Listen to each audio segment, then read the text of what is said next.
आज की कहानी रहस्यमयी कुटिया। बच्चन एक छोटे से गांव में रहता था। वह साहसी और जिज्ञासु स्वभाव का था, लेकिन अपने जीवन में वह अक्सर छोटी छोटी बातों को हल्के में लेता था और किसी चीज़ की गहराई में जाने की आदत नहीं थी। एक दिन गांव में एक रहस्यमयी कुटिया की चर्चा होने लगी, जो जंगल के किनारे अचानक प्रकट हुई थी। कोई नहीं जानता था कि वह कुटिया किसकी है और वहाँ कौन रहता है। गांव के लोग डरते थे, लेकिन बच्चन ने इसे एक रोमांचक मौका माना। वह जंगल की तरफ जाने का फैसला करता है ताकि इस रहस्य का पता लगा सके। अपने दोस्तों के मना करने के बावजूद बच्चन अकेले ही रात में कुटिया की ओर निकल पड़ता है। जैसे ही बच्चन कुटिया के करीब पहुँचता है, उसकी धड़कनें तेज होता है।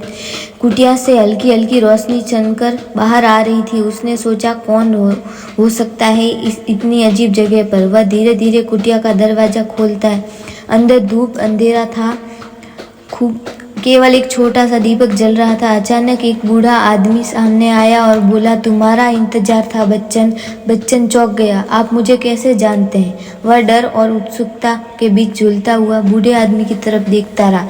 बूढ़ा आदमी मुस्कुराया। यह कुटिया उन लोगों के लिए है जो अपनी जिंदगी को बिना सोचे समझे बिताते हैं। यह वक्त है कि तुम अपने जीवन के बारे में सोचो। बच्चन, क्या तुमने अब तक कुछ महत्वपूर्ण सीखा है? बच्चन को बूढ़े की बात समझ नहीं आई, लेकिन उसके अंदर कुछ हलचल होने लगी। बूढ़ा आदमी फिर बोला, जीवन एक पहेली है और हर कदम पर तुमसे कुछ सीख जा सकता है, लेकिन तुम सिर्फ रोमांच के पीछे भागते रहे। जब तक तुम जीवन की गहराई को नहीं समझोगे, तब तक यह कुटिया तुम्हें परेशान करती रहेगी।